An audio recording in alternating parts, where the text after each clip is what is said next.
Hi guys, in today's video I'm going to be talking about types of budgets for personal finance, so continue watching if this is something that interests you. The first method I talk about is the no budget budget. This is essentially where you loosely budget, and I say loosely because you simply take your income and deduct your monthly expenses and savings, and that's it. Any remaining money that you have left is up for spending as you choose. The advantage of this method is that it's perfect for those who are budget averse and looking for a more relaxed way to manage your money, but at the same time with less effort and work as required by other budgeting methods. You can still meet financial goals by ensuring that you incorporate savings and investment goals, and automation would be really good with this type of budget. But one of the biggest disadvantages I would say with this method is that if you have debt, if you have excess income, then you could be applying extra funds to it. But in this method, you may decide that you don't want to do that, and because of that, you don't necessarily get to fast track your debt payoff. The next budgeting method is the zero-based budgeting system. In this budgeting system, every dollar of income that you generate has a specific purpose, and it is accounted for, whether it's to pay an expense, allocate to savings, reduce debt, or even just to have a good time or purchase something you've been wanting to for a long time. The premise of this is that you know exactly how much money you are allocating to each category, and at the end of the month, your budget is going to have a zero balance. So the advantage here is that you are assigning a job to every single dollar that you get as a part of your income, and you know exactly how it is working for you, or in what ways you're spending it and what's going on with it. Now, I would say that if you're in a phase where you're paying off debt, in this case, if you have any extra funds at the end of the month, once you pay your expenses and cover everything that you need to, then under this method, you could essentially put any extra towards that until the debt is paid off. And then once that's done, you can use the money to fund more savings and investments over time. This method also can allow you to fast track some of your financial goals by reducing the amount of frivolous and impulse spending that you may get into by having a more relaxed system. But it does mean that you have to be disciplined and really committed to the plan. But I honestly think that over time you will see the results of all your hard work, however, and who knows, once you meet a few goals, you might consider changing your budgeting method to something that's a little more relaxed and in line with where you are at that point in life. The third budgeting method I talk about is the 50-30-20 budgeting method. And this budgeting method is really simple. Your budget is broken down based on three categories. 50% you apply to your needs, 30% is for your wants, and 20% is going to be for your savings or debt repaying. There aren't any budgeted categories here, and the 50% allocated to needs are just that. They are the non-negotiable expenses that you have to cover every single month. They are your basic necessities that you absolutely cannot afford to miss, and so you're going to make sure that they are covered under that 50%. The 30% for wants are going to be things that you can do without.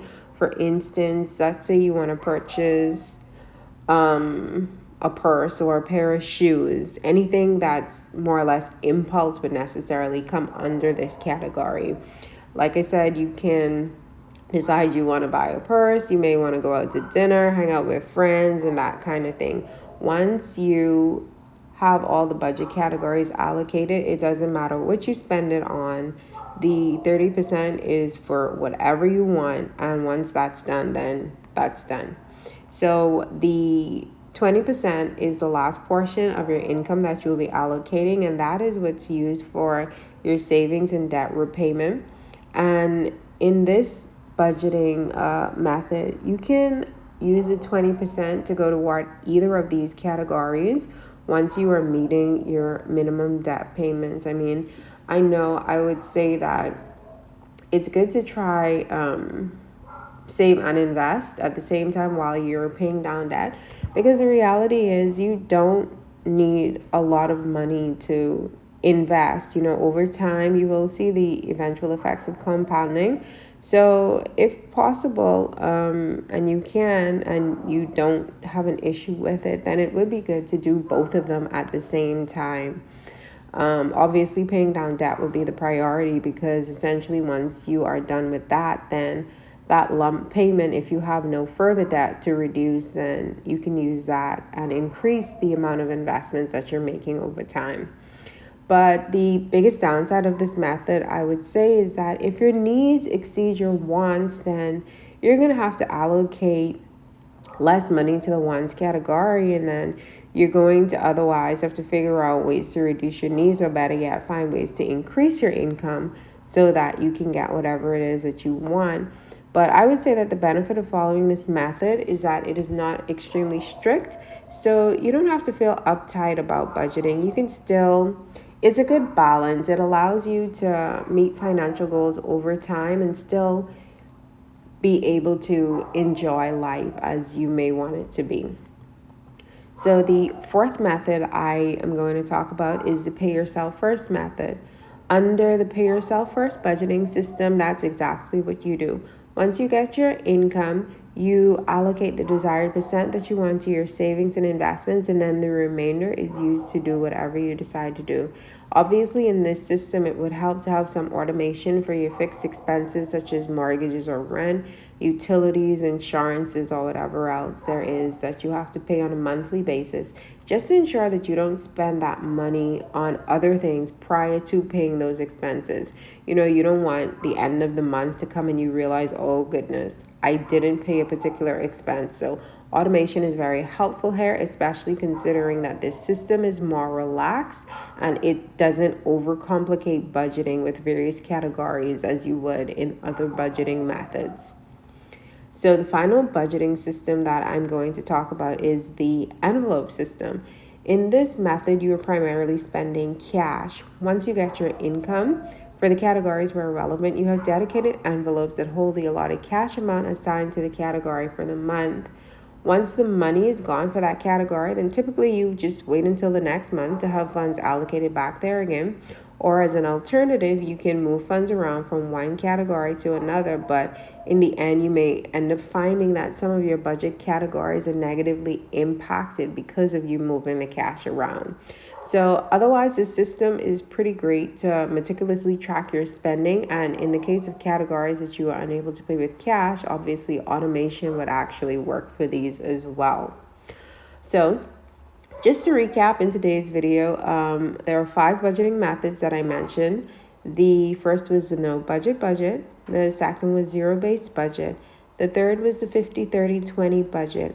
The fourth was the pay yourself first budget. And the fifth was the envelope budget system. Now, I would say, obviously, when you're going into deciding a budget method that you're going to follow, budgeting is something that is completely personal, so you have to use a method that aligns with what it is that you're trying to achieve, and it has to be something that works for you and doesn't make you feel like you're restricted and unable to operate the way you want to. So find a method that makes sense for you and follow one that works for you and your needs for where you are at that time. There are so many budgeting methods that you can use, to be honest, and obviously you can just go ahead and create a hybrid system that takes factors from various types of budgeting methods and more or less create something that is customized for you. There's no one size fits all method, so just do what is best for you. And at the end of the day, I think you will achieve your financial goals. So that is all for today, and I hope that this video was helpful. And if you are interested in hearing more about personal finance and planning, then please be sure to like this video and subscribe to this channel. This is the Mummy in Her Bag channel, where personal finance meets planning, and we are seeking to live a financially free life